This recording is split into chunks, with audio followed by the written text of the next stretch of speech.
vamos estudar a lição de número 14, extraordinariamente, como são 5 domingos. Nós temos uma lição a mais na revista. E é a última lição da revista e é onde nós vamos falar sobre fé para crer no fim da história da condenação eterna.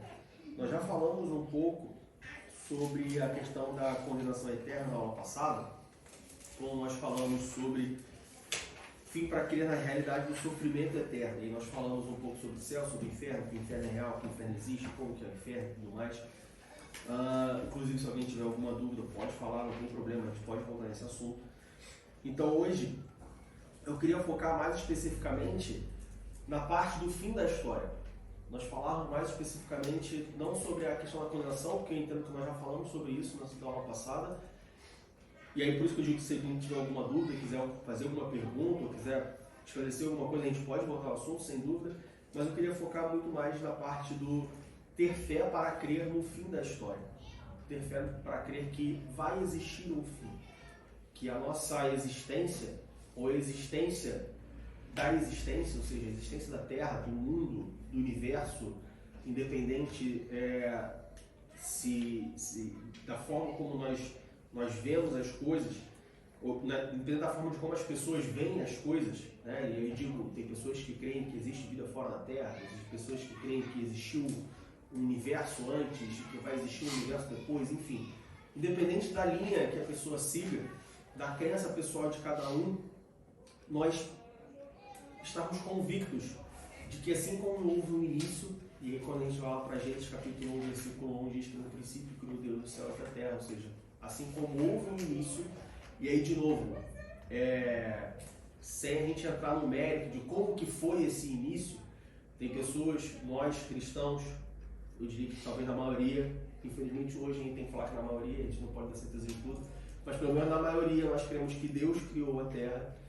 Algumas pessoas creem que foi uma explosão, algumas pessoas creem numa evolução, num misto de evolução com criação, enfim. Mas independente disso, houve um início, né? E assim como houve um início, também haverá um final. Então, independente da linha, da filosofia, da ciência, independente do que nós acreditamos, não digo nós, eu digo as pessoas que vivem hoje, não só cristãos, mas também aqueles que não creem na Bíblia com a palavra de Deus, houve um início e haverá um fim. E é sobre isso que a gente vai falar hoje. Então, apenas recapitulando, nós passamos aqui 13 domingos falando sobre ter fé. E ter fé no aspecto prático, vamos dizer assim, para crer nas coisas que a Bíblia fala para nós. Então, primeiro nós falamos sobre ter fé para crer que a Bíblia é o livro de Deus, que a Bíblia é a palavra de Deus. E eu imagino que, ou pelo menos a expectativa é que hoje, né, 11 lições depois, 11 domingos depois, eu imagino que todos nós temos a convicção de que a Bíblia é a palavra de Deus. E por que nós precisamos ter essa convicção? Porque toda a nossa vida de fé, tudo aquilo que nós cremos, toda a nossa fonte de consulta, vamos dizer assim, toda a nossa fonte de conhecimento, tudo aquilo que nós vamos usar para parametrizar, para guiar a nossa vida, vem da Bíblia. Então, o ponto de partida é nós crermos que a Bíblia é a palavra de Deus. Porque se nós chegarmos num pensamento, se nós tivermos a ideia de que em algum momento, em algum livro específico, em algum versículo específico, ou que ficou alguma coisa de fora desse livro que nós cremos, que é a palavra de Deus, tudo que nós cremos, e toda a nossa base de fé, ela cai por terra. Ela se torna uma coisa comum como qualquer outra. Se torna apenas um livro ou apenas uma religião como qualquer outra religião. Então, por isso nós começamos falando sobre ter fé para crer que a Bíblia é a palavra de Deus. Eu imagino que nós queremos, ou estamos convictos disso. Depois nós vimos que sobre ter fé que Deus existe, a existência de Deus. E aí alguém pode falar assim, mas Diego, por que primeiro a gente estudou, ou a gente viu que nós precisamos ter fé que a Bíblia é a palavra de Deus, para depois ver que nós precisamos ter fé para crer que Deus existe? Não deveria ser o contrário?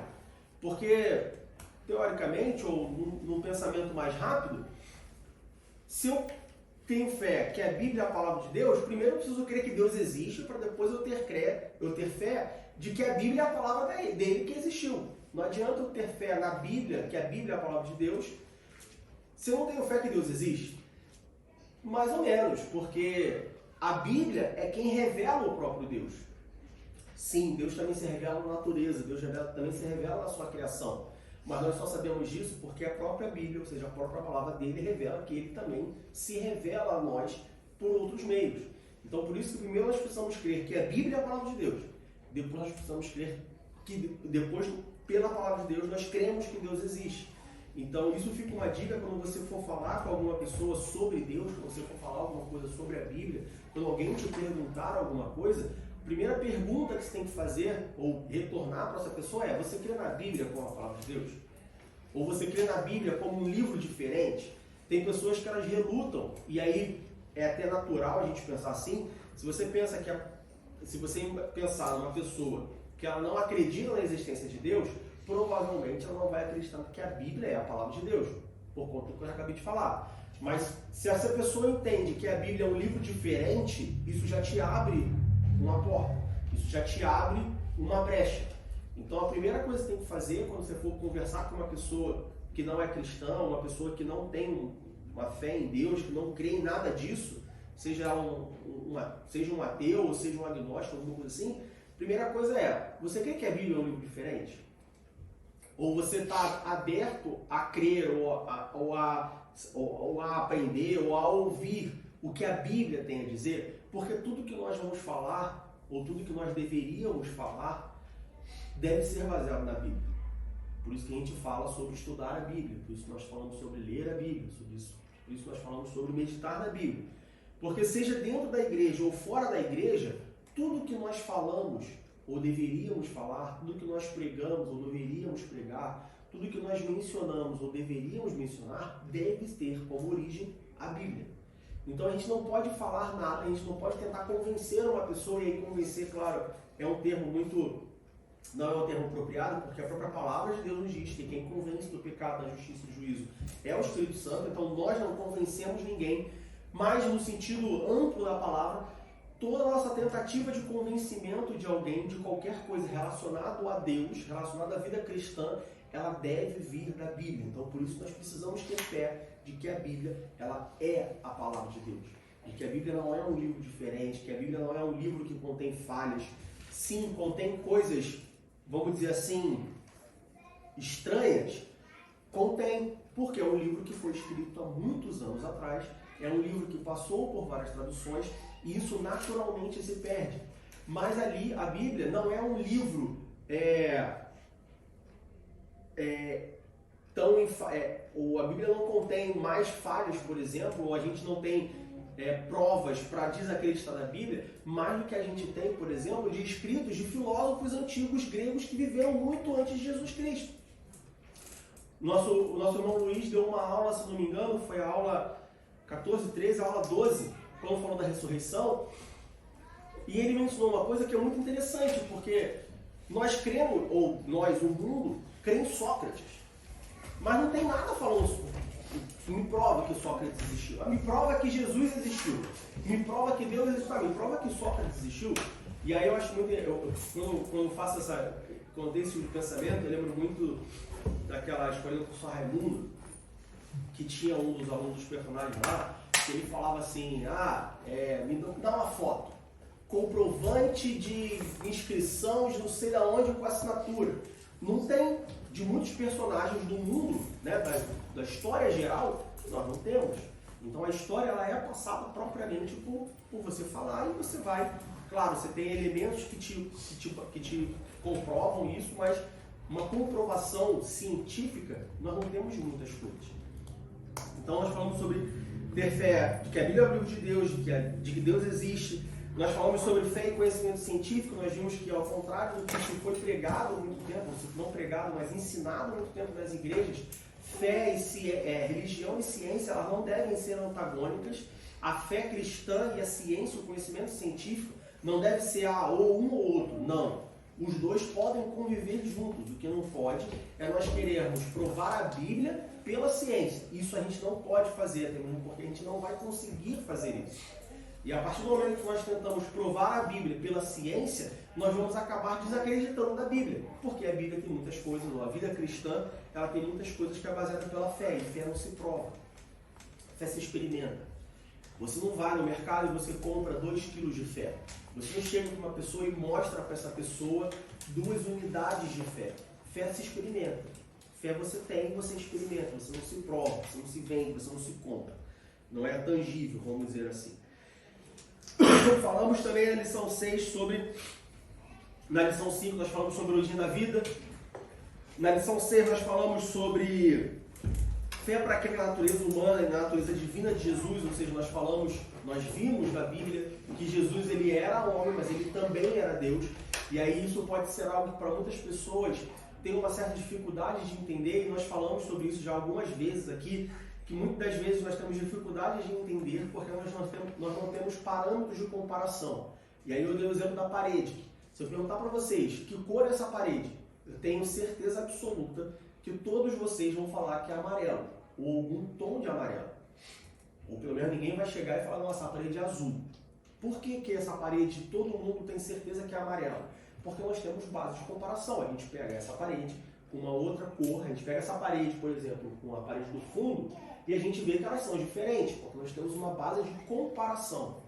Quando nós falamos de uma pessoa que ao mesmo tempo é ser humano, mas ao mesmo tempo é um ser divino, nós não conseguimos entender isso, a gente pode dizer assim, na sua completa concepção, porque nós não conhecemos ninguém no nosso dia a dia, no nosso círculo de amizade. Nós não conhecemos ninguém que é 100% homem e 100% Deus. Então, é natural que existam dúvidas, dúvidas não no sentido de duvidar de que ele de fato era 100% homem e 100% Deus, mas dúvidas de como que ele agia em certas situações, como que ele conseguia ao mesmo tempo ser homem e ser Deus, sem deixar que a natureza divina afetasse a sua natureza humana, porque, por exemplo, uma coisa que nós encontramos na Bíblia é que Jesus foi um homem que não cometeu o pecado, e aí a gente pode ficar, tá, mas até que ponto ele não cometeu o pecado porque ele era Deus, ou até que ponto ele não cometeu o pecado porque ele tinha uma vida santificada, guiada pelo Espírito Santo, que permitia que ele não cometesse pecado. Então, algumas dúvidas natural de surgir, porque a gente não tem base de comparação, mas a Bíblia nos mostra, ou nos prova claramente, que Jesus era homem e era Deus. E isso é uma das bases da doutrina cristã. Isso é uma das bases do cristianismo. O que eu quero dizer com isso? Qualquer igreja, ou qualquer ministério, ou qualquer, dê o nome que você desejar, qualquer comunidade, qualquer grupo que negue a natureza divina e humana de Jesus Cristo está diretamente contra a Bíblia, está diretamente contra a base da doutrina cristã. Porque se a gente imaginar que Jesus era somente Deus, ou que Jesus era somente um homem, isso quebra completamente as bases da doutrina cristã. Então, por isso nós precisamos ter esse entendimento e ter essa ideia bem clara no nosso coração, no nosso entendimento, porque isso baseia, isso fundamenta a vida cristã. Versículo 2, 1 João 4, ele diz, o versículo 3, perdão. E todo espírito que não confessa que Jesus Cristo veio em carne não é de Deus. Mas este é o espírito do anticristo que do qual já ouviste que há de vir e que já está no mundo. Ou seja, esse espírito aqui é o homem. Exatamente. E aí, falando sobre anticristo especificamente, também o nosso irmão Luiz deu uma aula que eu não vou lembrar qual é. Não foi a 12. Ou foi a 12? Que você falou que anticristo é tudo aquilo que não é Cristo. Foi essa aula da ressurreição. Foi da natureza. Da natureza. É exatamente essa aula que a gente está falando. Porque nós temos a ideia que anticristo é a besta com 7 chifres, não sei quantas cabeças e tal, uma coisa absurda. Uma coisa completamente extraordinária e diferente. Mas não. Anticristo é tudo aquilo que não é Cristo. Então, se você pega Cristo, vamos dizer assim, que a gente pega Cristo, a imagem de Cristo, e a gente tira 0,01%, isso é anticristo. Está diferente de Cristo. Não é Cristo. Então, muitas das vezes, nós nos deixamos levar, ou nós entramos por uma linha de que a gente acha que não é anticristo só porque é parecido. Mas não basta ser parecido com Cristo. Tem que ser Cristo. Ah, mas é Cristo, mas tem uma diferença, mas tem Não, olha só, ou é ou não é. Eu estava conversando com o nosso pastor essa semana, e a gente falando sobre The Chosen e tal, e aí eu falei com ele que, na época, alguns anos atrás, tinha as novelas da Record. E aí a gente falava assim, não, porque a novela da Record e tal, e papapá, e porque a igreja devia assistir a novela da Record e tal. Só que aí na novela você tinha vários fatos que eram relatados na novela que não estavam na Bíblia. E as pessoas falavam assim, não, mas pelo menos fala da Bíblia. Não, olha só, mas se fala algo que a Bíblia não diz, está errado. Não, mas é melhor ver a novela da Record, a novela de Davi, do que ver a novela da Globo. Bom, aí é uma outra história. Se é melhor ou pior, aí é uma outra coisa. Talvez o melhor seja você não ver nenhuma nem outra. Mas você não pode querer certificar uma coisa porque ela é mais próxima da Bíblia do que outra coisa. Você não pode querer certificar uma coisa porque ela é mais próxima de Jesus do que o outro. Não, ou é ou não é. E a Bíblia nos deixa muito claro, o próprio Deus nos deixa muito claro que ou é frio ou é quente, não pode ser morno. O morno é tão frio quanto frio. Ou é quente ou não é, ou está salvo ou não está. Não existe algo como, uma linha que fala assim, bom, se eu passar dessa linha, eu estou salvo. 60% para cima. Que nem a gente vê, por exemplo, na escola, a gente tem isso aqui, o sistema de notas na Alemanha, ele é assim, ele vai 1, 2, 3, 4, 5. E aí, o que é um 2? Um 2 é como se fosse um 8 a 9. Aí você tem um 1, tem um mais, um menos, se não me engano, com o Daniel, não sei se a escola é assim, mas tem algumas notas que já vi assim. Um mais, um menos. Aí tem um menos e um mais. Não, na Bíblia não tem um mais e um menos. Ou é 1 ou é 2. É uma coisa absoluta. Não existe essa relatividade que é uma coisa, a gente já viu isso, se não me engano, há 2 revistas atrás, é uma coisa colocada no mundo, ou que tem ganhado espaço no mundo, que vem do nosso inimigo, que vem de Satanás, essa relatividade nas coisas. Isso começou nas coisas do mundo, nas coisas ao nosso redor, na ciência, na filosofia, na psicologia, e agora está vindo forte na igreja, na Bíblia. A relatividade da Bíblia, não é só a Bíblia é absoluta, porque ela é a palavra de um Deus absoluto. Então não há relatividade na Bíblia. Então nós falamos na lição número 6 sobre fé para crer na natureza humana e divina de Jesus. Na lição número 7 nós falamos para crer na profecia, de que Deus ainda fala por profecia. E aí, se você não crê na profecia, eu te convido a refletir se você crê na Bíblia, porque a Bíblia é a maior profecia revelada.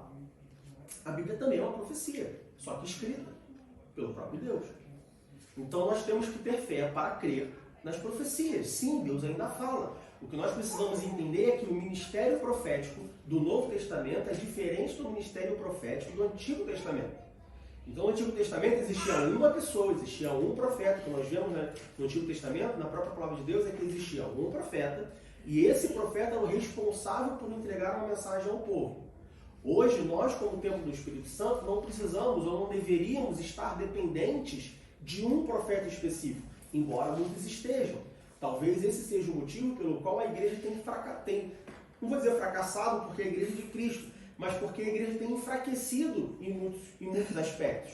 Porque as pessoas, ao invés de elas mesmas assumirem a posição, vamos dizer assim, ou assumirem que são o templo do Espírito Santo, que tem nelas, ou podem estar abundantes do Espírito Santo e como cumprindo lá a profecia do apóstolo, já promovi ele, do profeta Joel, as pessoas ficam presas a uma pessoa específica. Então, eu quero uma resposta de Deus, eu vou naquela pessoa, que aquela pessoa é profeta. Não, olha só, o profetismo no Novo Testamento, ele não está exclusivamente preso a uma pessoa. Então eu também quero ser profeta, então que seja profeta. Agora, por que você quer ser profeta? Para que você quer ser profeta? Essa é a grande diferença que muitos de nós não entendemos. No Novo Testamento, o Espírito Santo, e aí a gente falou sobre isso na lição 11 também, nós cremos, pela palavra de Deus, nós cremos que o Espírito Santo ele foi derramado sobre a igreja. Ele está disponível a todos aqueles que creem e que o buscam. Mas nós também não podemos esquecer que o Espírito Santo ele só é concedido, vamos dizer assim, ou o poder do Espírito Santo, ou os dons do Espírito Santo, ele só é concedido para aqueles que têm um propósito. E o propósito não pode ser eu querer parecer ser mais santo que o meu irmão. Porque isso não é um propósito lícito, vamos dizer assim, diante de Deus.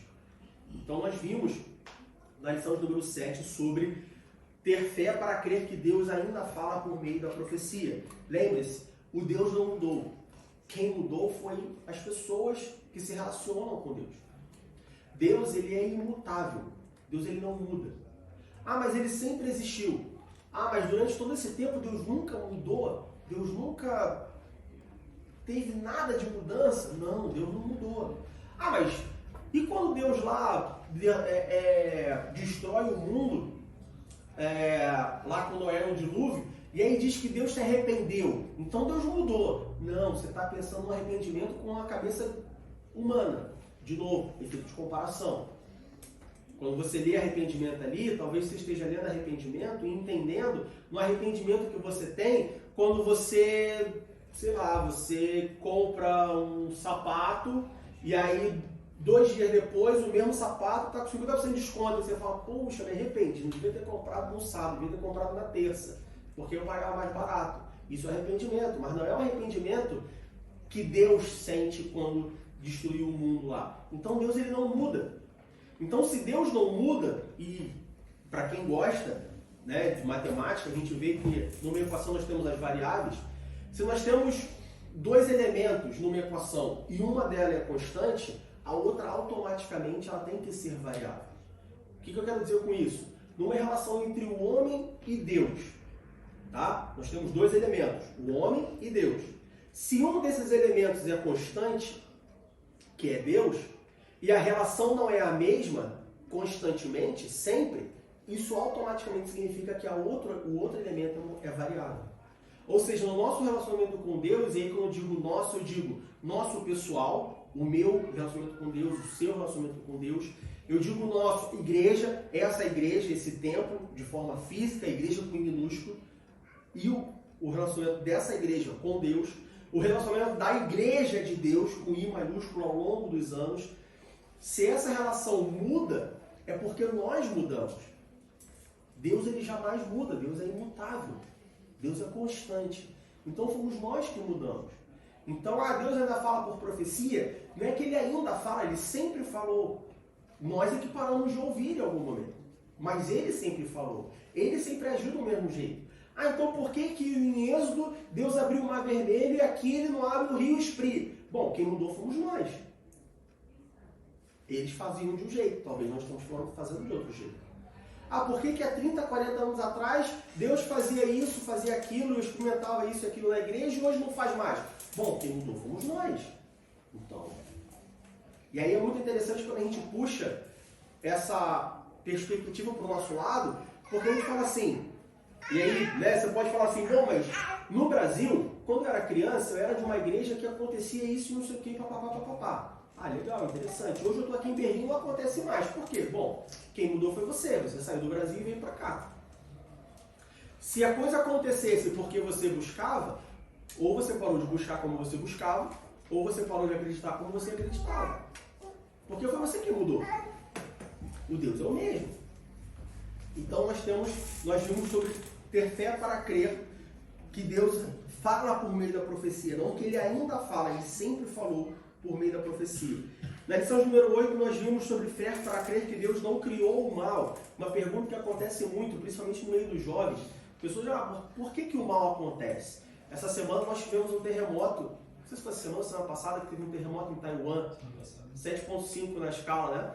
Foi um terremoto bem pesado, assim, e tinha medo de novo, de tsunami na costa do Japão e tal, e toda aquela coisa, aquele sentimento que nós tivemos alguns anos atrás, não lembro há quanto tempo atrás, meio que volta à tona, e as pessoas começam as perguntas de novo, por que isso acontece, se Deus existe e ele é bom? É simples, acontece porque as pessoas não querem Deus. Se você tem a bondade ali, o Deus bondoso, e você se afasta dele, naturalmente, você se afasta da bondade. Ontem, nós fizemos um passeio em Dresden, e aí eu conversando com o Daniel e falando sobre Dresden, sobre o bombardeio de Dresden e tudo mais, quantas pessoas morreram e tudo mais, e ele falou, mas por que isso acontece? Por que as pessoas fizeram essa maldade? Eu falei, filho, Deus é bom. E quando nós nos afastamos de Deus, nós nos tornamos mais maus. e pessoas más só podem fazer coisas más. Uma pessoa má não pode fazer uma coisa boa. E nós sabemos, ou nós vemos na palavra de Deus, que nós somos maus por natureza, porque nós somos pecadores por natureza. E o pecado é o mal. Então, ao ponto que nós nos afastamos de Deus, naturalmente a ideia é que nós façamos mais coisas más do que coisas boas. Então não é que Deus criou o mal. O mal ele existe porque nós nos afastamos de Deus. Nós nos afastamos do bem. Na lição de número 9, crer na salvação eterna. Na lição de número 10, crer que milagres acontecem. E aí, assim como fé, nós vemos que milagres não se explicam. Milagres se vivem, se experienciam milagres. Eu não tenho como te explicar um milagre. Eu tenho como experienciar um milagre. Assim, por que a vida... Muitas pessoas chamam de um milagre da vida. Quando uma pessoa, quando há a concepção de uma criança, né? Quando lá o óvulo com os espermatozoides, eles fecundam e formam a vida. O milagre da vida. Por que é um milagre da vida?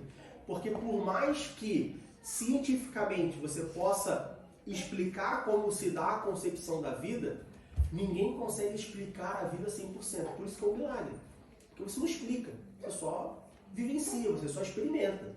O homem e a mulher têm uma relação sexual, há uma fecundação, 9 meses depois tem um ser complexo, um ser composto de corpo, alma e espírito, que pensa, que chora, que tem as suas vontades e que vai evoluir até ser um adulto, que vai morrer, que vai continuar crescendo até ser um idoso e que eventualmente vai morrer e vai deixar de existir nessa vida, vai deixar de existir nesse plano terrestre, vamos assim dizer. Então, milagres acontecem, como eu acabei de falar, o Deus é o mesmo.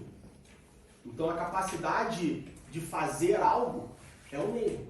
Da mesma forma como ele fazia milagres há 200 anos atrás, há 500 anos atrás, há 1000 anos atrás, há 2000 anos atrás, há 4000 anos atrás, dependendo da linha que você seguir, há milhões de anos atrás, ele continua fazendo hoje. Então, Deus não mudou. Quem que mudou? Somos nós. O nosso relacionamento, a nossa atitude. Deus, ele nunca muda. No relacionamento entre o homem e Deus, Deus, ele nunca muda. Quem muda somos nós. Digo. Eu sei que já passou o ponto, perdi o gancho lá, mas eu queria voltar no assunto do último que você falou sobre a maldade, que eu penso que é interessante a gente entender, né, que o mal existe, ou o ato de maldade existe por causa do distanciamento de Deus hoje. Né? Então, o ato de maldade. Só que nós também não podemos esquecer que a gente já vive debaixo da justiça de Deus por causa do pecado do homem. Sim. Né? Porque quando Deus ele expulsa o homem do jardim do Éden, a terra é amaldiçoada. Que aí eu estou falando com base no tsunami, né? No terremoto. Todo mundo fica apreensivo, terremoto, por que tem? Sim. Porque por mais que a gente esteja perto de Deus hoje, mas a gente ainda vive debaixo da justiça dele. Por mais que a gente...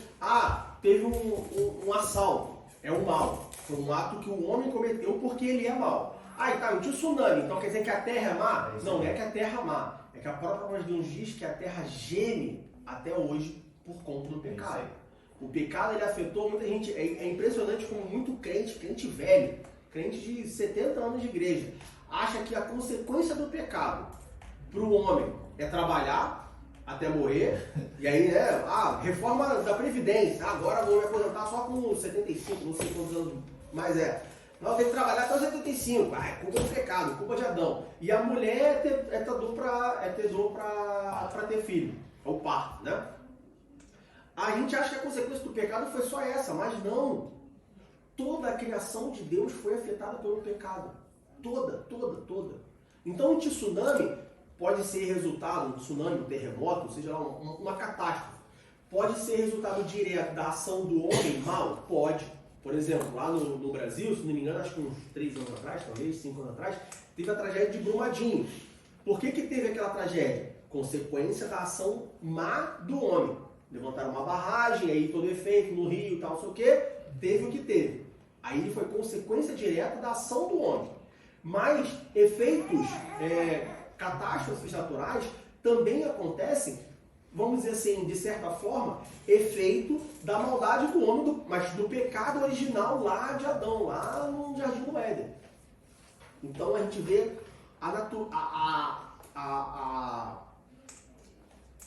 o alcance, vamos dizer assim, ou me fugiu a palavra, mas a abrangência, obrigado. A abrangência da consequência do pecado. Não foi só o homem trabalhar e a mulher ter dor para ter filho. Toda a criação gêmea, tudo que nós conhecemos hoje, tudo que nós vemos hoje, em todos os aspectos, em todas as áreas da nossa existência, da existência do mundo, foi afetada pelo pecado. E aí, de novo, quando a gente vai lá e a gente vai falar um pouco disso na lição de hoje, bom, a gente está falando sobre a lição, né? Uma introdução que já virou o tópico geral. Mas quando nós vamos lá para o Apocalipse, que a gente vê a Nova Jerusalém e tudo mais, nós não conseguimos ter a exata dimensão de como vai ser, porque a gente fala assim, porque na Nova Jerusalém vai ter uma árvore. A nossa comparação é uma árvore como essa que está aqui fora. Mas não pode ser a mesma, porque lá não tem pecado. Aqui tem pecado. Mas uma árvore não peca. Sim, a árvore não peca, porque não é um ser dotado de espírito. Ela não peca, mas ela foi afetada pelo pecado. Então nós não conseguimos ter a real dimensão do que é a natureza divina sem a ação do pecado.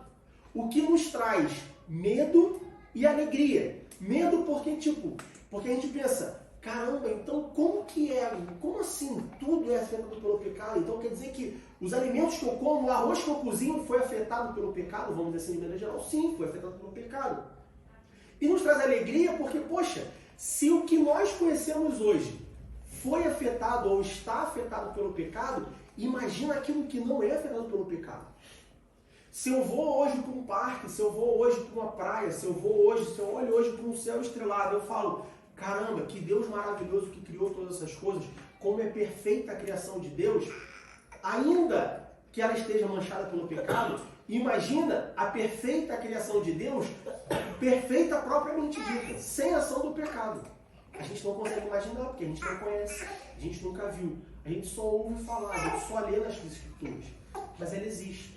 E um dia, para aqueles que permanecerem fiéis, para aqueles que, com a palavra de Deus, forem fiéis até a morte, vão experienciar uma criação plenamente perfeita, no sentido estrito da palavra, perfeito, sem mancha, sem mácula, sem nada de ruim. Na lição de número 10, então, fé para que milagres acontecem. Na lição de número 11, nós vemos sobre fé para que o Espírito Santo é Deus. O Espírito Santo ele não é uma força, o Espírito Santo não é um vento, o Espírito Santo não é uma magia, uma energia, como nós vemos, infelizmente, muitas igrejas pregando, muitas igrejas ensinando. Igreja com I minúsculo, porque igreja com I maiúsculo, a igreja de Deus não vai ensinar uma coisa dessa, uma heresia dessa, mas nós vemos muitas pessoas, infelizmente, não só ensinando, mas muitas pessoas acreditando. E aí, eu não sei o que é pior, se é ensinar ou se é acreditar. Eu julgo que é acreditar. Por quê? Porque só ensina se tem alguém que acredita. Se eu chegar aqui para vocês hoje e eu falar que... Deixa eu pensar aqui uma coisa bem esdrúxula. Se eu falar para vocês que água engorda, comecei a pregar agora, a ensinar que água engorda. Olha só, a água é um líquido que ela vai te engordar. Se você quer emagrecer, se você quer controlar a ingestão de caloria diária, você não pode beber água. Daqui a pouco tempo, estou falando com as paredes. No início, pode ser até que eu pegue algumas pessoas. Mas daqui a pouco tempo eu vou falar com as paredes. Por quê? As pessoas vão saber que a água não engorda. Não faz sentido isso.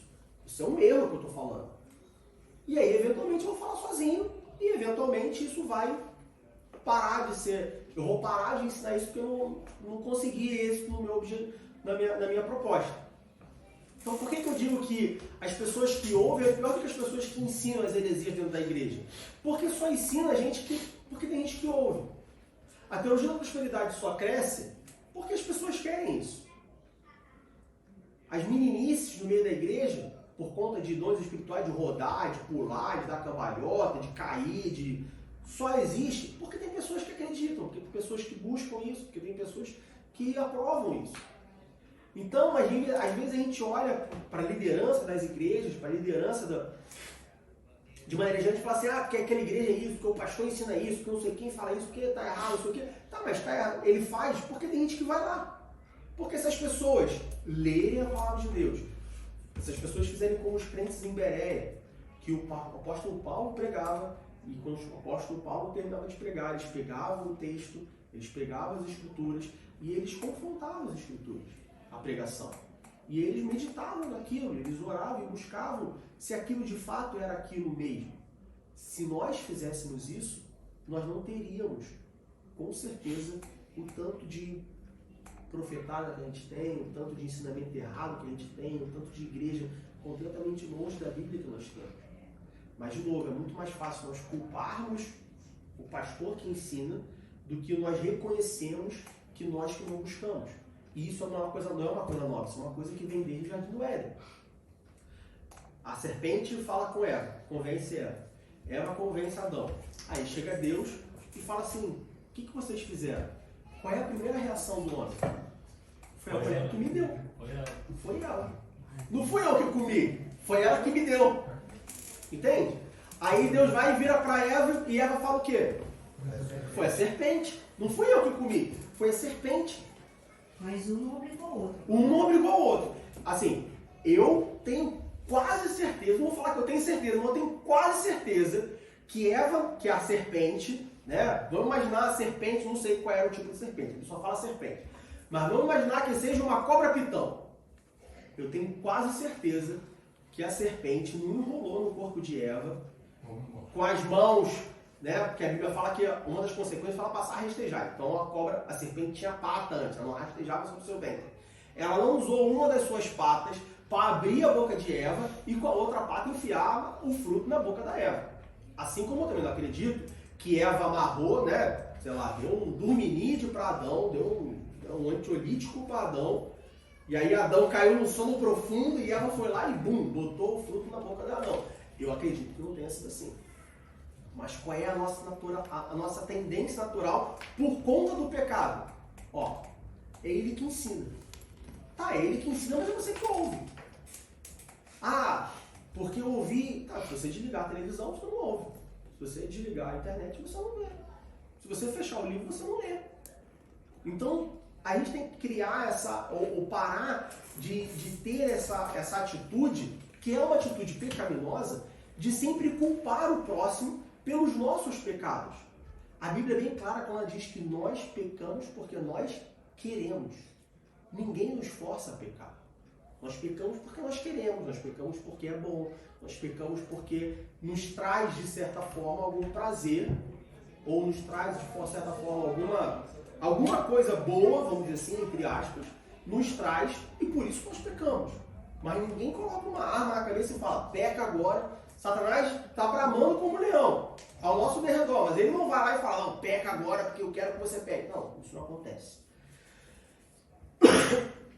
Então, crer que o Espírito Santo, ele é Deus também, e aí, de novo, é algo que a gente não consegue ter na sua... Ah, Diego, eu tenho muitas dúvidas, eu fico angustiado, porque eu não consigo compreender a Trindade. Bem-vindo ao nosso mundo. Sim, por mais que nós tenhamos uma compreensão da Trindade, ninguém consegue compreender 100% a Trindade. Porque ninguém consegue entender uma coisa que são três e é um, que são pessoas diferentes, que agem diferentes, que têm sentimentos diferentes, mas que são a mesma coisa. Por quê? Porque nós não temos nenhuma base de comparação. Mas, pela palavra de Deus, nós temos que sim, o Espírito Santo, ele é Deus também. Mas também é uma pessoa, vamos dizer assim, autônoma. Mas que está junto com Deus, assim como Jesus. E aí, é um tipo de coisa que nós cremos pela fé. Por que pela fé? Porque a gente não consegue explicar, mas a gente consegue experienciar a Deus, a Jesus e ao Espírito Santo. Ah, Diego, eu não consigo experienciar isso. Desculpa, mas eu não tenho essa mediunidade que você tem, né? Claro, a palavra não é essa, estou sendo sarcástico. Eu não tenho essa mediunidade. Bom, então dobra o seu joelho, ora, busca a Deus, que com certeza Ele consegue te ajudar nesse quesito de você conseguir experienciar Deus, Jesus, o Espírito Santo e comprovar, vamos dizer assim, ou experimentar a Trindade. Experimentar três pessoas que são a mesma pessoa, mas que são pessoas diferentes e que agem diferentes na nossa vida durante a nossa existência. Na lição de número 12, nós vemos que nós precisamos ter fé para crer na ressurreição de Cristo. Nós não podemos somente crer que Cristo viveu. Assim como nós não podemos também só crer que Cristo morreu. Nós precisamos ter fé para crer que Cristo ressuscitou. Se Jesus não tivesse ressuscitado, o cristianismo seria uma fraude, seria uma falha, seria uma coisa incoerente. O que faz nós estarmos aqui hoje é justamente o fato de Jesus ter ressuscitado. Então, se nós tirarmos a ressurreição de Cristo da Bíblia, acabou a Bíblia. Já viram o castelo de carta? Nunca viram o castelo de carta? Quando o pessoal pega o baralho e faz aquele castelo de carta? Tem outras aplicações também, sei lá, você pega torre de taça, enfim, qualquer coisa que está construída em cima de uma base. Se você tira aquela base, o resto cai. Jenga, né? Se você tira uma peça, a peça central, aquela construção cai. A fé cristã é a mesma coisa. Se você tira a ressurreição de Cristo, acabou tudo. Não faz sentido. A Bíblia não faz sentido. A salvação não faz sentido. A esperança que nós temos não existe mais. Então nós precisamos ter fé de que Jesus ressuscitou. Diego, como que eu tenho fé que Jesus ressuscitou se eu não consigo ir lá no túmulo de Cristo? E não, por mais que você pegue um avião, que você vá para Jerusalém, que você pague não sei quantos... Não lembro qual é o dinheiro de... Shekel. Sei lá quantos shekels você pagar para ter um tour, para ir no túmulo de Jesus. Aquele não é o túmulo de Jesus. Aquele é o túmulo, é um lugar que alguém falou, bom, já sei, vou falar que é o túmulo de Jesus, porque isso vai gerar uma demanda e tudo mais. Aqui Jesus nasceu, aqui Jesus morreu, por aqui Jesus caminhou. E eu estava vendo, não sei se foi essa semana passada, eu não sei que conteúdo que eu estava vendo, que estava falando sobre, acho que foi cada Páscoa, né? E aí falando que tem uma marca lá, que foi onde Jesus botou a mão, quando ele tropeçou ele caiu, e aí as pessoas passam, botam a mão no lugar e tal, assim. Comércio. Né? Dinheiro, óbvio. Então assim, você não vai conseguir ver o túmulo de Jesus vazio. É pela fé. Fé não se explica, fé se experiencia. Se tem uma coisa que eu espero, e aí eu falo eu por mim, mas eu imagino também, eu também acredito que tanto o nosso pastor quanto o nosso irmão Luiz também tem a mesma esperança, é que nós terminemos essa lição, essa revista hoje, com a ideia de que fé não se explica, fé se experiencia. E aí, se você não tem fé, ou se a tua fé é pequena o suficiente para não permitir você acreditar, então peça a Deus e peça ao Espírito Santo que te dê essa experiência. Ah, Diego, como que eu posso ter a experiência para aumentar a minha fé de que Jesus ressuscitou? Deus então vai me dar uma visão onde Ele vai me mostrar Jesus sendo colocado no túmulo e depois Jesus saindo, e aí eu vou poder pregar e dizer como que eu vi Jesus sendo ressuscitado? Não. Isso daí você tem pelo menos um caminho aqui de colocar a marca lá e falar, Jesus botou a mão aqui, isso é comércio. Cuidado com isso. Você vê muita gente na igreja, ou muita gente, principalmente na internet você vê de tudo, né? Você vê coisa boa, você vê coisa ruim, você vê coisas esdrúxulas, coisas absurdas. Ah, porque eu vi Jesus, porque Jesus veio pra mim, porque eu fui até os infernos e não sei o quê. Assim, cuidado, né? Ah, eu fui até o inferno. Bom, eu não sei se eu queria até o inferno, não, eu preferia até o céu. Né? Se Jesus me leva até o inferno, eu falo, pô, Jesus, mas até o inferno, pode me levar até o céu? Né? Porque o inferno é um lugar meio ruim pra ir, não preciso ir lá pra ver. Eu creio na palavra, então cuidado com essa coisa, com essas pessoas que veem muitas coisas, cuidado com isso. Mas peça a Deus, peça ao Espírito Santo que te dê uma experiência para aumentar a sua fé de que, olha, Jesus ressuscitou, Jesus não está mais na cruz. Jesus não morreu e ficou lá. O corpo dele não foi roubado. Não, Jesus ressuscitou. Esse é o fundamento da nossa fé. Se você não crê na ressurreição de Jesus Cristo, sinto lhe informar, você não é cristão. Você está perdendo seu tempo aqui. Então peça a Deus, peça ao Espírito Santo para trazer isso no seu coração, para te dar uma experiência, para te dar uma convicção de que, olha, Ele morreu, mas Ele ressuscitou. Porque se Ele falou, eu vou morrer, ao terceiro dia eu vou ressuscitar, e Ele ressuscitou, então Ele cumpriu a promessa dele. E aí se nós olharmos as outras promessas que Ele fez, e nós comprovarmos que as promessas que Ele fez, algumas promessas que Ele fez, elas foram cumpridas, então nós podemos ter a esperança de que aquelas que ainda não foram cumpridas serão cumpridas. Como, por exemplo, a promessa de que Ele vai voltar. Se Ele falou, ó, E ele falou isso bem antes. Ele falou, olha, eu vou morrer, mas eu vou ressuscitar, não se desespera, parará, parará. Aí ele morreu, se desesperado. Aí ele foi e ressuscitou. Ele falou, olha, tá vendo? Eu falei que ia morrer. Eu ressuscitei, eu estou aqui. Olha só, fica tranquilo, fica em Jerusalém, 40 dias, pouco tempo. Não se preocupe, eu vou enviar outro Consolador. Aí 40 dias depois, bum, outro Consolador. Bom, então peraí, então ele já prometeu, vamos dizer assim, claro, não foram só essas, mas ele já prometeu 2 coisas e cumpriu 2 coisas. Pelo menos 2 ele cumpriu. Vamos olhar as outras.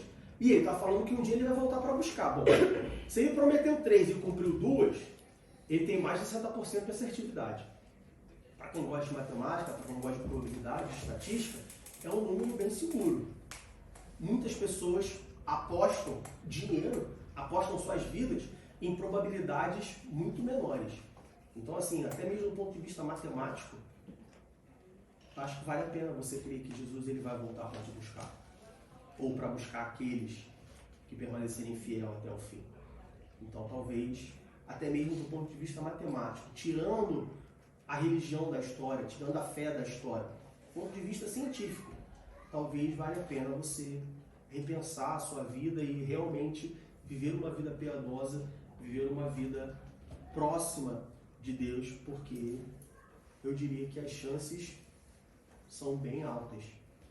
Claro, estou tirando a Bíblia do lado, falando do ponto de vista realmente humano, do ponto de vista científico da coisa. E aí, na semana passada, nós falamos sobre fé para crer na realidade do sofrimento eterno, ou seja, fé para crer de que, olha, se você crê que existe um céu, é impossível, é incoerente você não crer que existe um inferno. O inferno existe. Agora, como é o inferno, onde que é o inferno, o que vai acontecer no inferno, aí já é uma outra história. Aí a gente já pode abrir várias interpretações, várias linhas que se seguem e tudo mais, mas a ideia de que existe um destino final para as pessoas justas, e aí eu falei na semana passada sobre o que é uma pessoa justa. A gente pode colocar uma pessoa que foi justificada, né, trazendo para o âmbito da salvação, pelas etapas da salvação.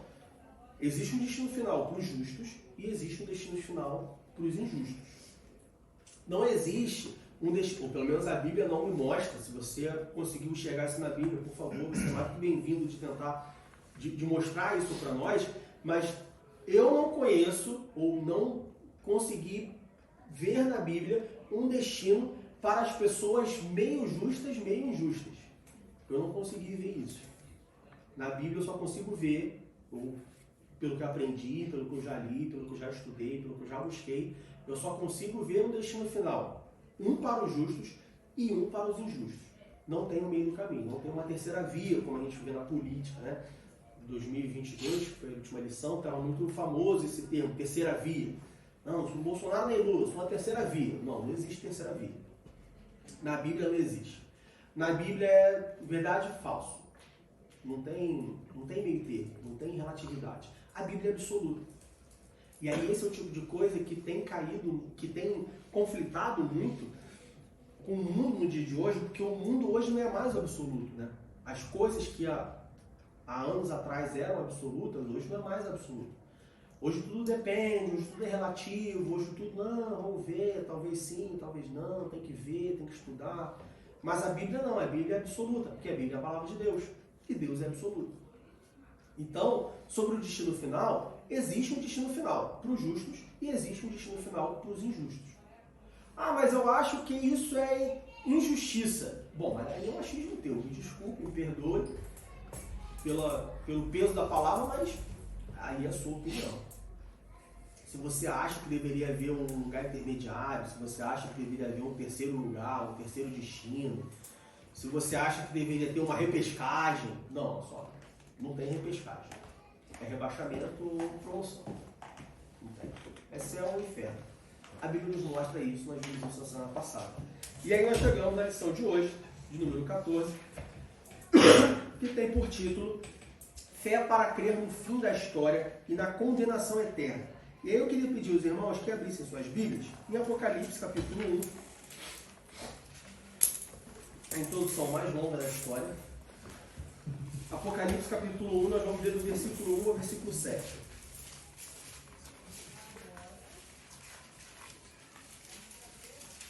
Na verdade, vamos ler até o 8.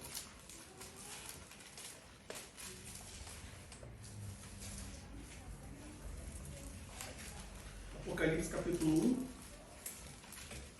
do verso 1 ao verso 8. Revelação de Jesus Cristo, a qual Deus lhe deu para mostrar aos seus servos as coisas que brevemente devem acontecer. E pelo seu anjo as enviou e as notificou a João, seu servo, o qual testificou da palavra de Deus e do testemunho de Jesus Cristo e de tudo o que tem visto. Bem-aventurado aquele que lê e os que ouvem as palavras desta profecia e guardam as coisas que nela estão escritas, porque o tempo está próximo. Versículo 4. João, às 7 igrejas que estão na Ásia. Graça e paz seja convosco da parte daquele que é e que era e que há de vir, e da dos 7 espíritos que estão diante do seu trono, e da parte de Jesus Cristo, que é a fiel testemunha, o primogênito dos mortos e o príncipe dos reis da terra, aquele que nos ama e em seu sangue nos lavou dos nossos pecados, e nos fez reis e sacerdotes, para Deus e seu Pai, a Ele glória e poder para todo sempre. Amém. Eis que vem com as nuvens, e todo olho o verá, até os mesmos que o transpassaram, e todas as tribos da terra se lamentarão sobre ele. Sim. Amém. E o versículo 8 termina dizendo: Eu sou o Alfa e o Ômega, o princípio e o fim, diz o Senhor, que é e que era e que há de vir, o Todo-Poderoso.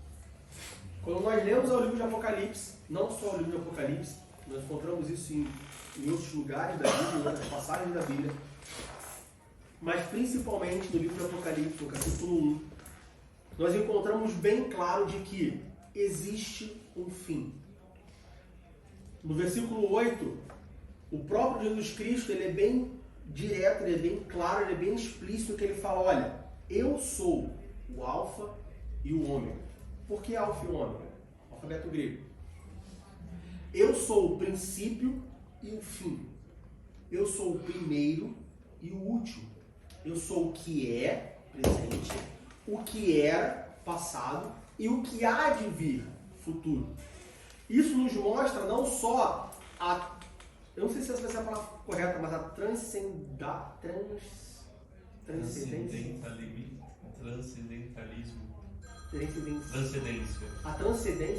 a transcendência de Deus. Ou seja, para Deus não existe ontem, hoje e amanhã. Como que isso acontece? Mais uma vez, nós estamos no efeito de comparação. Mas para você entender, imagina que aqui é o início do mundo, aqui é o meio do mundo, na história, e aqui é o final da história. Ou seja, esse púlpito, ele representa a linha do tempo da existência de tudo. Aqui é onde tudo começou, aqui é o meio e aqui é o final. Nós estamos aqui. Imagina que você está aqui assim, ó. Você não consegue ter uma visão do início nem do fim. Você está no meio, você só consegue ver o meio, aquilo que você consegue enxergar. Para ficar mais fácil a concepção ainda, pega uma formiga e coloca aqui no meio do púlpito. Essa formiga, ela não consegue ter a dimensão ou a perspectiva do início e do meio do púlpito.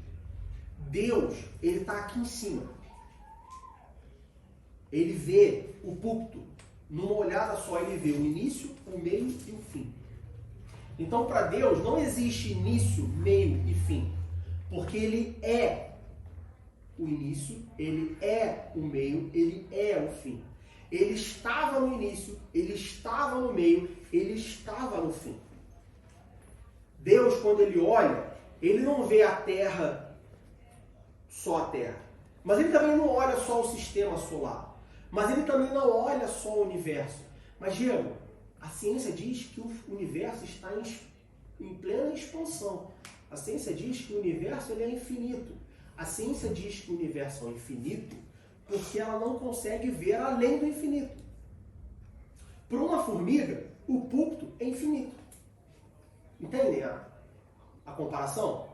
Se você pegar uma formiga, se você pudesse pegar uma formiga, colocar ela aqui no meio e falasse assim, aonde é o fim, onde é o final? Ela ia falar, não sei, é infinito. Porque ela não consegue ver. Então é infinito. Você não conhece o fim, é infinito. Mas Deus, Ele está acima de tudo isso. Por isso que Deus é, era e será. Por isso que Deus é o alfa e o ômega, o princípio e o fim. Por isso que nós falamos, porque Deus é onipresente. Não é que Deus está em todos os lugares fisicamente. Então quer dizer que Deus tem vários corpos, ou Deus ele se materializa em vários lugares? Não, é porque Deus é onipresente, porque Ele está acima, Ele está além da presença que nós conhecemos. Deus ele está acima de tudo isso. Nós não conseguimos compreender a sua totalidade, mas nós podemos ter fé, pela fé que nós já temos nele, nós podemos crer e ter a esperança de que, olha, tudo isso para Ele não é nada. Ele é o alfa e o ômega, o princípio e o fim.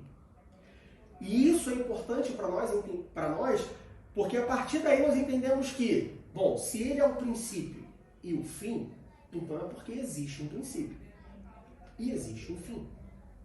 Se não existisse princípio, Ele falaria, eu sou o fim. Se não existisse o fim, Ele falaria, eu sou o princípio. Mas se Ele fala, eu sou o princípio e o fim, então é porque existe um princípio e um fim. Você fala que você é uma coisa que não existe? Se eu chegar para você e falar assim, oi pessoal, meu nome é Diego, eu sou um duende. O que vocês vão falar? Ó, maconha foi liberada em Berlim, talvez ele tenha experimentado aí, porque não existe duende. Certo? Então se eu falo para vocês, se Deus fala para nós, eu sou o princípio e eu sou o fim, é porque existe um princípio e um fim. Ah, Diego, mas eu acho que não é bem assim. Bom, aí desculpa, aí é o teu achismo. Aí é o que você acha. Aí é o que você pensa, é o que você estudou, é o que você ouviu. Eu não estou preocupado, desculpe a rudez da expressão, mas eu não estou preocupado com o que você acha. Assim como também eu me preocupo com o que eu acho. Tem coisas que eu leio na Bíblia e eu acho diferente. E aí nesse mesmo momento eu falo assim, bom, mas não interessa o que eu acho, né? Não interessa o que está escrito, assim. Né? Não sei, não interessa o que eu acho. Não interessa o que eu penso. Tem coisas que eu leio e eu falo assim, poxa, mas eu acho que vai ser assim. Aí passou isso, o Espírito Santo fala assim, pois é, mas não é o que você acha, é o que está escrito. Se você não consegue entender, aí é uma outra história. Se nós lemos o Apocalipse, nós lemos a revelação do Apocalipse, e nós não entendemos o Apocalipse, aí a falha não é de quem escreveu o Apocalipse, é de quem leu o Apocalipse. Imagina que eu chego para você e eu te dou um livro em sírio. Alguém aqui fala sírio? Não. Imagina então que eu comprei 50 exemplares de um livro em sírio e eu entreguei para vocês. E aí eu falo assim, leia para mim. Aí você fala, Diogo, eu não sei ler sírio. Não sei, eu não entendo. Aí eu falo assim, tá bom, então eu vou ler para vocês o sírio. E aí imagina que eu leio isso, não faço a mínima ideia de sírio, nem sei se existe essa língua, enfim. Aí eu pego o livro em sírio e começo a ler em sírio. E aí eu olho e falo assim, entenderam? E você fala assim, entendeu? Eu não sei sírio, o que você está falando para mim é nada. A culpa é minha ou de vocês? Não, a culpa é de vocês que não entendem. Eu entendo. Se vocês não entendem, então busca entender, ué. Deus ele escreveu o Apocalipse. Aí nós lemos o Apocalipse. Aí eu falo assim, eu não entendo. Como assim, uma besta saindo? Como assim, uma rua de ouro? Não entendo. Mas a culpa não é de Deus que escreveu. A culpa é nossa que não entendemos. Ah, mas eu estudo, não consigo entender. Bom, aí a gente parte para outras duas possibilidades. Primeiro, ou a possibilidade de que de fato você não vai conseguir entender, porque não é, vamos dizer assim, não que não seja útil, mas... Talvez conveniente. Não é conveniente você entender, porque aquilo que nós realmente precisamos entender é bem explícito na palavra de Deus, que é o caminho da salvação. Isso todos nós temos que entender. E Deus ele fez certinho, não que Deus faça alguma coisa errada, óbvio, mas Deus ele garantiu que todos nós entendêssemos isso. ou nós não vamos conseguir entender porque a nossa capacidade intelectual está afetada pelo quê? Pelo pecado. Lembra quando eu falei que toda a criação foi afetada pelo pecado? Tem um meme muito engraçado que é assim, tipo assim, fala uma besteira e depois tem assim, e se nós usássemos 99% do nosso cérebro, não tem um meme assim? Usando 1% do cérebro, aí tipo uma coisa esdrúxula, aí fala uma besteira, e se nós usássemos 99% do nosso cérebro? Existe, isso é uma pesquisa, se não me engano, é uma pesquisa científica, tem até um filme sobre isso, um medicamento que você toma, que expande a capacidade de uso do seu cérebro e tal. Assim, não vou falar que isso é verdade, mas a gente pode entender pela Bíblia de que, assim, não é uma completa ficção.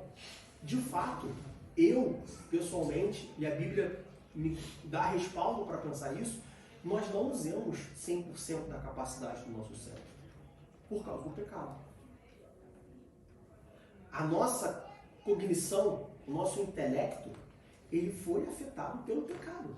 Por que você acha que só a única coisa que o pecado afetou foi você trabalhar de 9 às 6? Por que a única coisa que o pecado afetou foi você ter dor para ter filho? Não, o intelecto também. Se fosse questão do trabalho, parar de trabalhar, não teria como. Né? O intelecto também. Deus nos criou com uma capacidade intelectual, com certeza, muito maior do que nós temos hoje. Mas o pecado acabou com tudo. Então tem coisas que nós não entendemos por causa de nós não temos capacidade intelectual para entender isso. Um dia, talvez, eu imagino, eu creio que nós vamos entender. Um dia a gente vai falar assim,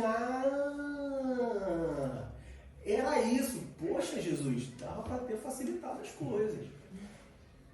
Mas o fato, de novo, o fato de nós não entendermos, não compreendermos 100%, não dominarmos um assunto, não significa que ele é uma mentira. Não significa que ele não existe. Não significa isso. Nós, seres humanos, temos a tendência de desacreditar de algo que nós não compreendemos. E isso é uma experiência muito simples de você falar. Chega com uma pessoa, por exemplo, vamos supor que você entende de, sei lá, mercado financeiro. Você manja tudo de mercado financeiro. Aí você chega com uma pessoa que não manja e começa a falar, não, porque o mercado financeiro, não sei o quê, papapá, assim. Aí é bem provável, eu diria que não é improvável, da pessoa falar assim, não, mas isso aí, assim, eu deixo minhas finanças na mão de Deus, Deus cuida de todas as coisas. Pode ter um ponto de fé? Sim, pode ter um ponto de fé. Mas é bem comum esse tipo de reação acontecer com pessoas que não conseguem ter o entendimento de alguma coisa. Ela não consegue compreender, então ela pega aquilo ali e coloca numa caixinha de olha, eu não consigo compreender, não me interessa, não estou afim de saber, então faz aí qualquer coisa. Isso é um experimento muito simples. Pregar um prego na parede, para mim é complexo. Eu suo, eu fico tenso quando eu tenho que fazer um furo na parede. Eu poderia investir tempo em fazer um furo na parede? Poderia. É muito mais fácil eu esperar meu pai vir fazer um furo na parede para mim. E aí, não, isso aí fazer furo na parede, não, você deixa para o lado, você deixa de lado. Na Bíblia existem coisas assim, que a gente trata dessa forma, mas a gente não pode fazer isso. Por quê? Porque quando a gente fala do Apocalipse, existe um fim. Vai ter um fim. As coisas que existem hoje, elas vão acabar. Vão acabar para dar início a coisas novas, que aí sim serão eternas. Mas como nós conhecemos hoje, vai acabar. Jesus fala, eu sou o princípio, eu sou o fim. Então vai existir um fim. Diego, está falando que vai existir um fim desde 2000 anos atrás. Ou, pode até antes disso. E o fim nunca chega. O fim vai chegar. Se você fizer uma viagem de carro, uma viagem longa, não importa se é de carro ou de avião, ou se você já fez uma viagem muito longa de carro ou de avião, e principalmente nessa viagem você talvez tenha ficado um pouco entediado, eu imagino que tem um momento dessa viagem que você falou assim, caramba, não chega. O lugar não chega, aquela viagem aqui, caramba, já passei tanto tempo, mas não chega. Será que a gente vai chegar mesmo nesse lugar? E chega. Você chegou nesse lugar. Só que porque você estava entediado, porque você estava, vamos dizer assim, porque você não estava envolvido com aquela viagem, porque você não tinha nada para fazer naquela viagem, você achou que aquela viagem não ia acabar. Você achou que aquele destino não ia chegar ao fim. Isso acontece exatamente com o crente, sabia? Quando o crente está entediado na vida dele, quando o crente está entediado na existência dele, quando o crente não tem nada para fazer na vida dele, ele acha que o fim não vai chegar nunca. Isso acontece no seu trabalho, sabia? Se você passar um dia no trabalho, pegado, pesado, que você está fazendo, pelo menos comigo é assim.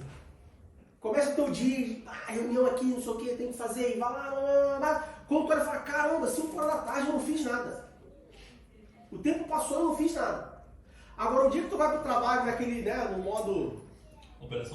Operação padrão. Aí tu vai, chega no trabalho 9 horas, aí demora 1 hora para colocar a mochila na mesa. Vou tomar um café. Aí tu vai lá. Aí tem 3 pessoas, aí tu chega no café, aí tu vai e pega a xícara, aí tu olha para trás, tem 4 pessoas atrás de você, você fala assim, não, pode passar. Você tá tão cordial hoje, né? Não, passa, aí pega o café, aí vai se arrastando, aí quer ir no banheiro, aí vai, deixa o café na mesa, volta para ir no banheiro. Tu olha e fala assim, caramba, ainda são 10 horas da manhã. Por quê? Porque tá entediado. Por quê? Porque não tá fazendo nada. Porque não tá trabalhando. Meus irmãos, a vida cristã e a perspectiva do fim é exatamente a mesma coisa. Nós achamos que não há um fim. Nós achamos que o fim nunca chega. Nós achamos que não tem fim. Porque nós estamos entediados espiritualmente. Porque nós não estamos fazendo nada espiritualmente. Porque a partir do momento que nós trabalhamos na obra, talvez a gente faça assim, ou a gente fale, Deus, volta logo, porque assim, tá demais, né? Você olha para o mundo e você fala assim, esse mundo tá tão perdido que tá demais. Ou talvez você olhe e fale assim, Deus, demora mais um pouquinho aí, porque tem muita gente para evangelizar.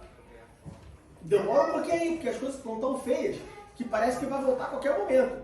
Vai acabar a qualquer momento. E se acabar agora, e tem muita gente aí que não ouviu falar a tua palavra ainda. Então, estou correndo aqui quanto tempo? O crente que acha que não tem fim é um crente entediado. Pode ter certeza. Se você se enquadra nessa situação, faz uma autoanálise. Faz uma autoanálise sincera. Vê se você não está um pouco entediado. E aí você acha que o fim nunca chega. É exatamente como uma viagem longa. Ela vai chegar. E a palavra de Deus nos mostra que o fim vai chegar. E aí, quando nós lemos o livro de Apocalipse, muitos crentes, ou a maioria das pessoas, não vou dizer a maioria, mas muitos crentes, muitas pessoas leem o livro de Apocalipse apenas como uma revelação. E de fato, o livro de Apocalipse é uma revelação. Em inglês, o próprio nome de Apocalipse é Revelations, revelações. Só que nós não podemos ler o livro de Apocalipse somente como uma revelação. Por quê? Porque além de ser uma revelação, de novo, de fato, o livro de Apocalipse ele é uma revelação do fim das coisas. Mas muito mais do que apenas uma revelação, muito mais importante do que uma revelação. Diego, tem coisa mais importante do que revelar o fim das coisas? Tem. Sabe o que é? Esperança. Se nós pegarmos a Bíblia e tirarmos Apocalipse da Bíblia, como muitas pessoas falam, né? Não, porque Apocalipse é um livro difícil, Apocalipse porque é legal, mas não me interessa muito, porque né, milênio, grande tribulação, e dispensacionalista, e pré-tribulacionista, não sei o que, se vai ser antes, depois, como vai ser, não, isso não me interessa, papapá. E assim, eu entendo, muitas vezes eu falo isso também, né, em conversas mais íntimas, mais pessoais, mas se nós pegarmos o livro de Apocalipse e tirarmos ele da Bíblia, acabou a esperança. Não tem esperança. O que uma pessoa faz sem esperança? Por que você acorda de manhã para trabalhar? Só porque você tem que pagar a conta? Porque você tem esperança. Quem não tem esperança morre. Por que as pessoas cometem suicídio? Dentre outras coisas.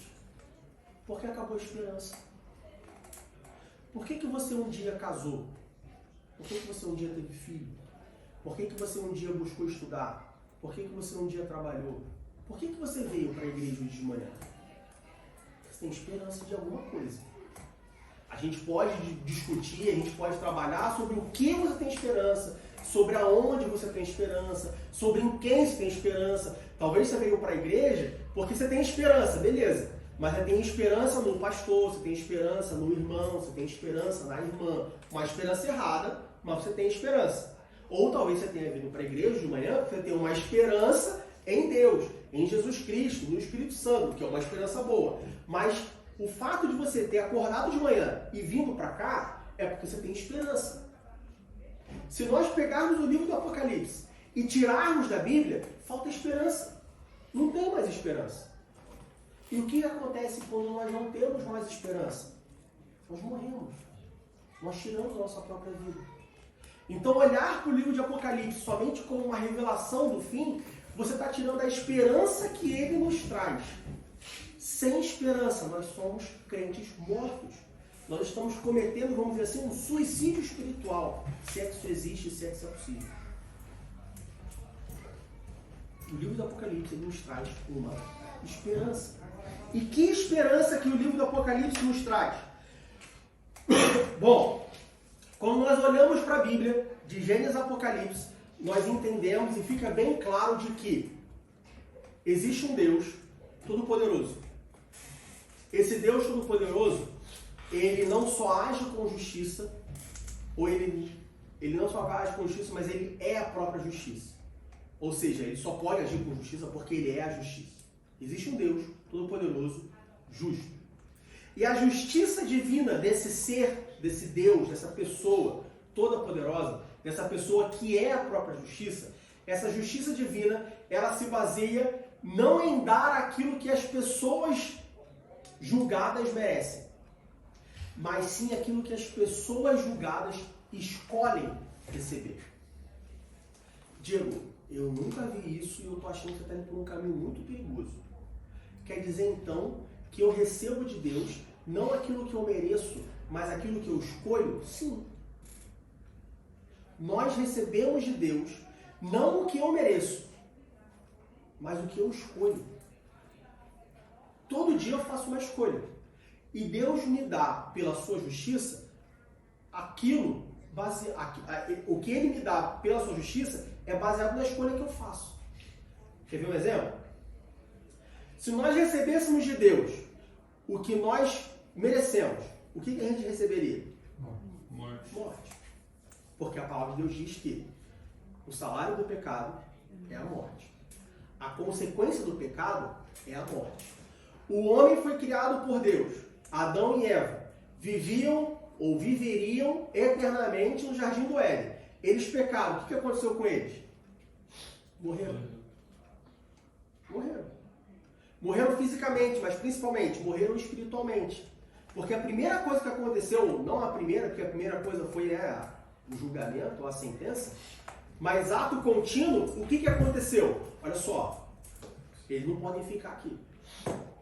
Colocar para fora, uma espada rodando, entrar não pode mais.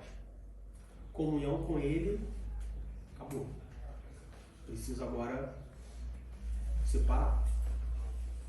Se nós recebêssemos aquilo que nós merecemos pelo julgamento divino, no julgamento divino, nós receberíamos a morte. Tá, se eu não recebo a morte, ou seja, se não recebo aquilo que eu mereço, o que eu recebo então? Aquilo que eu escolho. Vamos para a Bíblia? Isaías capítulo 55, versículo 7.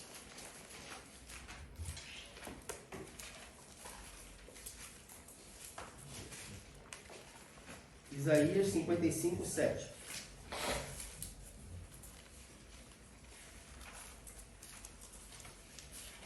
Isaías 55, 7 diz assim: deixe o ímpio o seu caminho, e o homem maligno os seus pensamentos, e se converta ao Senhor, que se compadecerá dele. Torne para o nosso Deus, porque grandioso é em perdoar. Se você escolher abandonar o caminho da maldade, abandonar o caminho do pecado, ele é misericordioso para perdoar. E aí na justiça divina, você vai receber não aquilo que você merece, mas aquilo que você escolheu. Você merecia a morte. Mas porque você escolheu abandonar o seu caminho de pecado, de justiça, e se converter e aceitar Jesus como seu suficiente Salvador, então, na justiça divina, você vai receber o que você escolheu. Mateus capítulo 25, versículos 41 e 46. Mateus 25, 41 e 46. Então dirá também aos que estiverem à sua esquerda: apartai-vos de mim, malditos, para o fogo eterno preparado para o diabo e seus anjos. Versículo 46. Irão estes para o tormento eterno, mas os justos para a vida eterna. Se nós recebêssemos, se todo mundo recebesse aquilo que merecia perante a justiça divina, todos nós iríamos para o tormento.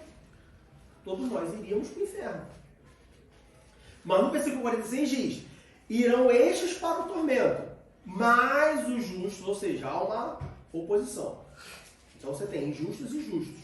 Você tem uns que vão para o tormento. Você tem outros que vão para a vida eterna. Por quê? Porque uns escolheram o tormento e outros escolheram a vida eterna. Nós recebemos aquilo que nós escolhemos. Marcos, capítulo 9, versículos 47 e 48. Marcos 9, 47 e 48. E se teu olho te escandalizar, lança-o fora. Melhor é para ti entrares no reino de Deus com um só olho, do que tendo 2 olhos, ser lançado no fogo do inferno, onde o seu bicho não morre e o fogo nunca se apaga. Você tem uma escolha. Se você recebesse o que você mereceu, o que você merece, você iria para o inferno. Mas porque nós recebemos o que nós escolhemos, eu posso escolher entrar no céu com um olho ou no inferno com 2 olhos. Aí é uma escolha que a gente faz. O que é mais importante para você? O que você prefere? Diga. Eu acho que o pessoal confunde o fato que a gente tem escolha com o fato que a gente cria as opções. Exatamente. As opções estão aí. Exatamente. Agora você escolhe, como eu falei em Deuteronômio, eu ponho na tua presença a essa bênção e a maldição. Exatamente. Aí ele fala, ó, escolhe a bênção. Estou te dando uma recomendação aqui. Exatamente. Nós recebemos o que nós escolhemos. Nós escolhemos entrar. Jesus é bem claro, ele fala, olha, você escolhe entrar no céu com um olho ou no inferno com 2 olhos. E aí se você está preocupado, mas eu vou entrar no cego míope, vou entrar no céu míope, vou entrar no céu caolha, pequei muito, vou entrar no céu cego. Não, olha só, a Bíblia fala que nossos corpos serão glorificados.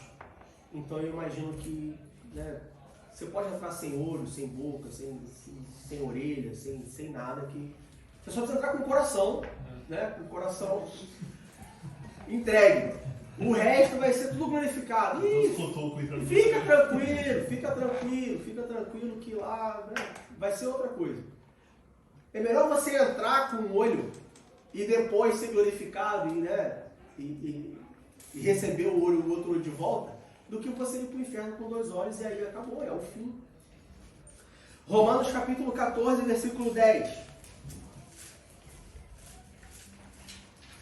Romanos capítulo 14, versículo 10. Mas tu, porque julgas teu irmão? Ou tu também, porque desprezas teu irmão? Pois todos havemos de comparecer ante o tribunal de Cristo. A justiça divina, ela é para todos. Assim como o fim existe, vai chegar o fim, a justiça divina, ela vai ser aplicada. Diego, mas parece que a justiça divina não é aplicada em muitos casos. Porque eu conheço um irmão, eu conheço uma pessoa que não é crente, a justiça nunca chega para ele. Bom, chega para ele nessa vida, mas vai chegar em algum momento. Você acha que a justiça não chega para ele porque você está olhando com os olhos físicos. Por que você olha com os olhos físicos? Porque a sua esperança é física. Você olha com os olhos terrenos porque a sua esperança é terrena. Você olha com os olhos limitados porque a sua esperança é limitada. Você olha com os olhos carnais porque a sua esperança é carnal. E aí quando você olha para um ou outro que parece não receber a justiça divina, você se indigna. Aí quando você ouve o presbítero Diego explicando na escola dominical, falando que você recebe aquilo que você escolhe, aí você fala assim, mas eu escolhi um carro zero e eu não recebi até agora, o presbítero Diego só fala besteira. Porque você está com a esperança limitada, carnal, física, terrena. Deus não está preocupado com a terra. Deus não está preocupado com o físico. A única preocupação que Deus tem para essa terra é que as pessoas conheçam o caminho de volta a Ele.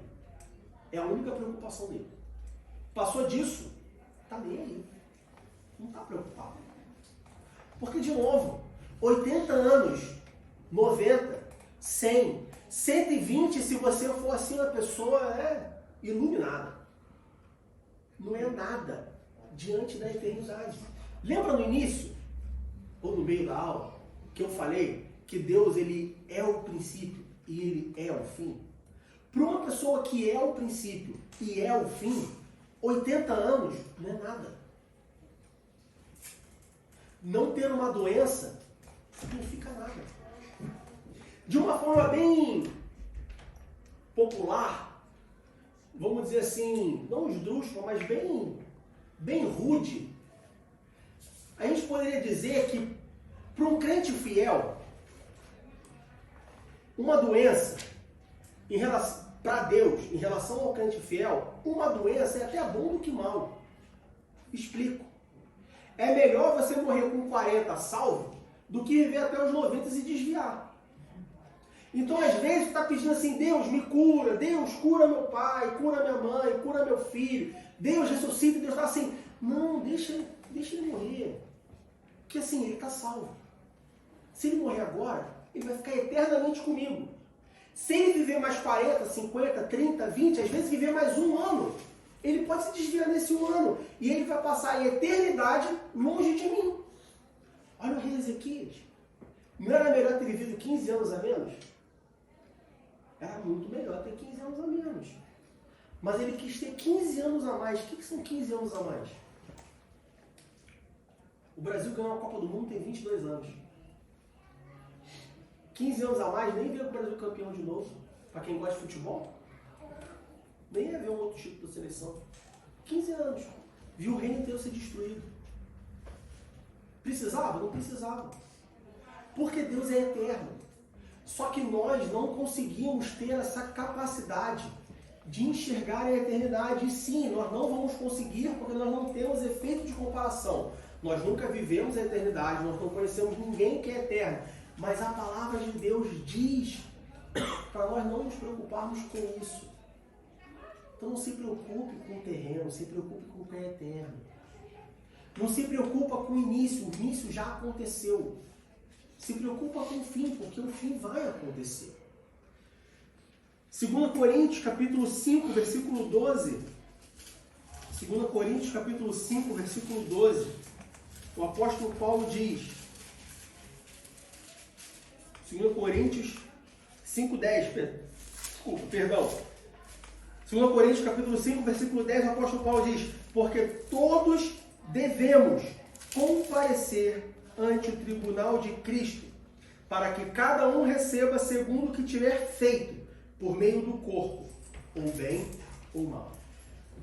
E aí algumas palavras a gente destaca nesse versículo. Primeira palavra, todos. Lembra que eu falei que Deus é absoluto? Que não há relatividade na Bíblia? Se na Bíblia está escrito todos, são todos. A gente já falou sobre isso algumas vezes, já estudamos isso no seminário. Na inspiração verbal da Bíblia. Se a Bíblia diz todos, são todos. Todos quem? Todos. Não precisa definir quem. Só precisa definir quem quando há exceções. Todos são todos. Todos. Segunda palavra, devemos. É uma ordem. Imperativo. Devemos. Não é uma possibilidade. Não é se tiver vaga. Não é igual o Burger Hunt, que é se tiver agendamento, se tiver vaga. Não. Todos devemos. Ou seja, todos nós vamos comparecer ante o tribunal de Cristo. se você quer, se você não quer, se você acredita, se você não acredita, se você acha que vai acontecer, se você acha que não vai acontecer, assim, desculpe, mas não interessa. Todos devemos. Depois nós temos receba. Todos nós vamos receber. Todos os que comparecerem vão receber alguma coisa. Se todos vão comparecer, então todos vão receber. Ou seja, o tribunal de Cristo é igual festa de fim de ano da escola. Todo mundo recebe um presente. Só que nem todos recebem o presente que querem. Né? Nem todos recebem o presente que gostam. Festa de fim de ano, não sei aqui, mas eu lembro quando eu era criança, tinha festa de fim do Papai Noel na escola. Aí o que a escola fazia? Falava com os pais compravam o presente e mandavam para a escola. Aí o Papai Noel vinha e dava o presente para as crianças, né? Só que aí tinha criança que recebia um videogame, porque o pai tinha dinheiro. Tinha criança que recebia uma bola, porque o pai era pobre. Tinha criança que recebia a meia, porque o pai não tinha dinheiro, não mandou nada. Aí a escola vai e compra ali um lápis e dá para a criança. E o tribunal de Cristo é exatamente a mesma coisa. Todos vão comparecer e todos vão receber. Só que tu pode olhar para o lado e ter um cara com um presente, com um recebível, e tu pode ter um outro, olhar para o outro lado e ter um cara com o outro. E tu pode olhar para tua mão e falar, ih, caramba, o meu está diferente. Por quê? Mais 2 palavras. Mais 3 palavras. Todos devemos receba. Quarta palavra, feito. E aí a gente pode colocar numa expressão, feito por meio do corpo, ou seja, feito em vida. Nós receberemos de acordo com aquilo que nós tivermos feito. Pode ter certeza que tudo o que você faz está contando para o que você vai receber. Diego, eu acordei hoje de manhã e escovei o dente. Eu fui meio preguiçoso e ao invés de escovar todos os dentes, eu escovei só os dentes de baixo, porque eu não queria perder o horário da escola dominical. Você vai receber de acordo com essa nova escovação aí. Tudo que você faz. Porque o apóstolo Paulo diz que nós temos que ser santos em toda a nossa maneira de viver. Toda a nossa maneira de viver. Então, tudo que nós fazemos vai ter um peso. Tudo que nós fazemos vai influenciar no que nós vamos receber. E as últimas 2 palavras, bem e mal. Tudo que nós fazemos ou é bem ou é mal. Nós não fazemos nada neutro, porque não existe neutralidade na vida. Porque o nosso Deus não é neutro. O nosso Deus, ele classifica em bem ou em mal. Então, por mais que você ache que o que você está fazendo é uma coisa neutra, não, o que eu estou fazendo aqui não é nem bem nem mal. Não, ou é bem ou é mal. Ou é 0,00001% de bem, ou é 0,00001% de mal. Não existe neutralidade. Senão o apóstolo Paulo falava assim, porque todos devemos comparecer ante o tribunal de Cristo para que cada um receba o que tiver feito por meio do corpo, ou bem ou mal ou neutro, ou bem ou mal ou mais ou menos, ou bem ou mal ou tanto faz. Se o apóstolo Paulo disse ou bem ou mal, e aí eu imagino que a sua Bíblia tem um ponto final, não só um ponto final, mas começa um novo parágrafo. É porque o que você faz, tudo o que você faz, ou é bem ou é mal. Não tem meio termo. Ou seja, toda atitude que você tem, ou ela contribui para o bem, ou ela contribui para o mal. Ou ela vai resultar em um recebível bom, ou ela vai contribuir para um recebível mal diante do tribunal de Cristo. Mas todos devemos, receberemos, fazemos ou bem ou mal. 6 palavrinhas. Diga. O Vitor esses dias foi comigo trabalhar, ele me contando que na escola dele ele estava pregando, falando da palavra, né? E os amiguinhos dele assim, falaram assim pra ele, Vitor, para de pensar que você deu Jesus, né? Ele veio assim, mãe, mas eu falei pra eles, agora eu estou livre, eu já falei da palavra pra eles. Quem acreditar, acredita, né? É verdade. Então, o fim existe, meus irmãos. Você acreditando ou não, você achando que existe ou não, você achando que está demorando muito ou não, o fim existe. Porque o próprio Deus fala, eu sou o princípio e eu sou o fim. Se o fim não existisse, ele não falaria que ele é o fim. O fim existe. E no fim, todos nós compareceremos perante o tribunal de Cristo. Todos nós receberemos a recompensa pelaquilo que nós fizemos. E tudo que nós fazemos, ou é bem ou é mal. Não existe neutro. Não existe neutralidade, não existe zero. Ou é bem ou é mal. Pensem nisso. Tudo que nós fazemos. O apóstolo Paulo diz, nós vemos isso na quarta-feira passada, se não me engano. Nós temos que ser santos em toda a nossa maneira de viver. Em tudo aquilo que nós fazemos, nós devemos pensar, eu estou fazendo bem ou estou fazendo mal? Digo, mas dá muito trabalho. Se fosse simples, qualquer um fazia, exatamente. É por isso que a Bíblia fala que poucos são. Por isso. Ah, Diego, mas tudo que eu fizer agora eu vou ficar neurótico. Se é bem ou se é mal. Bom, é melhor você ficar neurótico, você está fazendo bem ou mal, do que você ficar desesperado quando você perceber ou quando você estiver perante o tribunal e receber de acordo com as maldades que você fez. Melhor neurótico antes do que desesperado depois. Porque quando você estiver neurótico, no bom sentido, ainda tem esperança. Mas depois que for para receber, não tem mais esperança. A palavra de Deus nos mostra que no julgamento, não vai ter no julgamento uma portinha para uma portinha para outra, e aí, dependendo ali, né? Não, gente. E brasileiro tem muito disso, jeitinho brasileiro, não, Deus, veja bem, olha só, porque aquele dia e tal, não foi isso que eu quis dizer, não foi isso que eu quis dizer com Deus.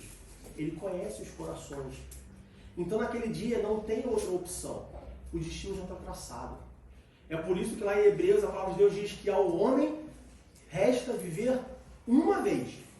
E depois disso, o juízo. Depois disso, morrer. Morreu uma vez e depois disso, o juízo. Se tu não fez com 80, 90, 100 anos, tu não vai fazer depois, irmão. Tu teve 90 anos. Tu teve 80 anos. Ah, Diego, eu conheço um irmão que só teve 20. Foi o suficiente. Porque Deus é justo. Se Deus deu 20 para um e 80 para outro, é porque ele sabia que é 20 e 80. Deus ele é justo. Pensem nisso. O fim vem. E nós seremos julgados pelo que nós fazemos. Ou bem ou mal. Que Deus nos abençoe em nome de Jesus.